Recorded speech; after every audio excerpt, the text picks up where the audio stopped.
What happens when the owner of a billion-dollar airline decides to step out of his luxurious office and experience life as an ordinary passenger? What truths will unfold when he takes a seat among his customers? Let's dive into the story of William Jenson and the extraordinary day that changed everything. William Jenson, a man of vision and determination, was the founder and CEO of Solara Airlines. Known for his sharp mind and relentless drive, William had built Solara from the ground up.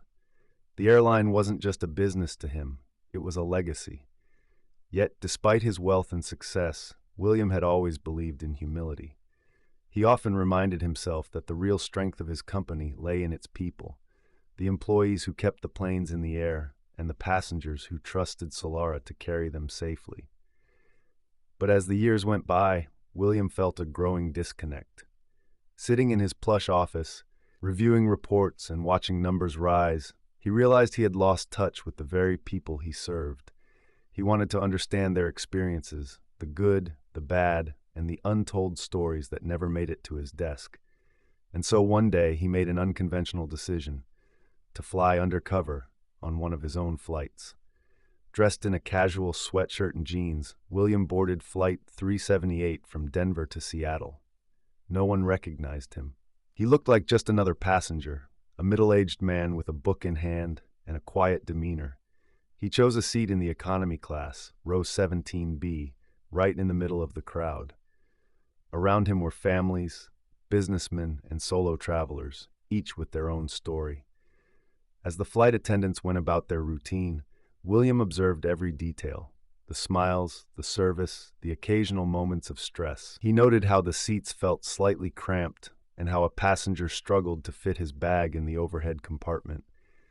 These were things he would never have noticed from the comfort of his private jet. About an hour into the flight, William overheard a conversation from the seats directly behind him. The voices belonged to two young men, perhaps in their early 20s. Their tone was hushed but earnest. "Do you think he'll really come through for us?" one of them asked. "I don't know," the other replied. "But if he doesn't, we're done. We've tried everything, Nick. We've sold our car, dipped into our college savings, and begged for extra shifts. This is our last shot." William couldn't help but listen. The weight in their voices struck a chord with him. "What if we just go to Solara's main office?" Nick continued. "What if we ask to meet the CEO? Maybe he'll understand." The other laughed bitterly. "Yeah, right. Like a guy like that would waste a second of his time on nobodies like us. We're just passengers to him." William's heart sank. These weren't just passengers. They were people, and their words cut deep. Determined to learn more, William turned around, offering a friendly smile. "Hey, I couldn't help but overhear. Sounds like you two are going through something tough." At first, the young men hesitated, but there was something genuine about William's tone, and they decided to open up. Nick and his brother, Ethan, shared their story. Their father, a widower and a veteran, had been diagnosed with a rare illness. The treatment was expensive, and their insurance didn't cover it. They had been working tirelessly to raise the money, but it wasn't enough. They were flying to Seattle in the hopes of meeting a specialist who might offer a solution. "We don't expect anyone to help us," Ethan said, "but we're not giving up. He's all we have." William felt a lump in his throat. Their story reminded him of his own father, a man who had worked tirelessly to provide for his family. He realized that these young men weren't looking for pity, they were fighting for hope. As the plane landed in Seattle, William made a decision.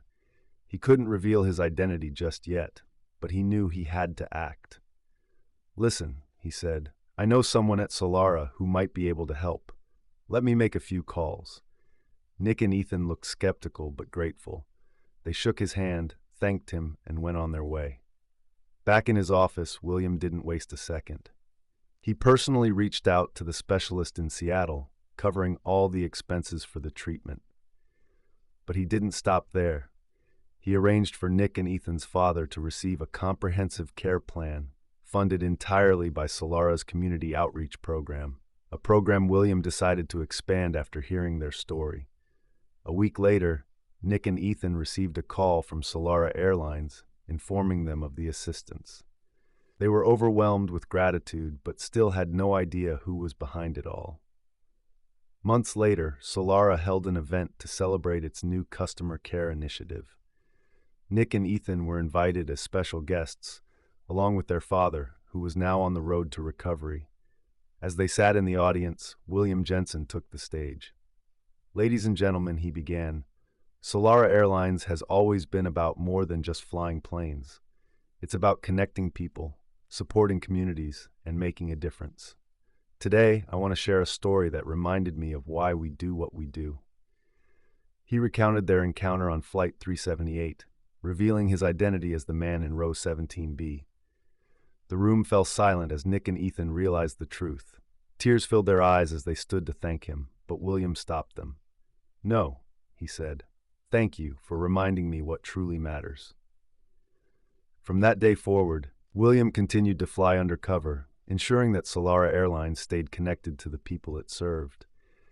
And Nick and Ethan's story became a symbol of hope, a reminder that even in the hardest times, kindness and determination could make the impossible possible. That's the story, friends. I hope you enjoyed it. It was a pleasure sharing it with you all. Don't forget to comment below and let me know where you're watching from. It's always fun to see the global reach of these stories. And if you haven't already, please hit that subscribe button for more amazing stories, tips, and tricks. Thank you for watching, and I'll see you in the next one. Bye. If you'd like to show some extra love, tap the 3 dots near the share button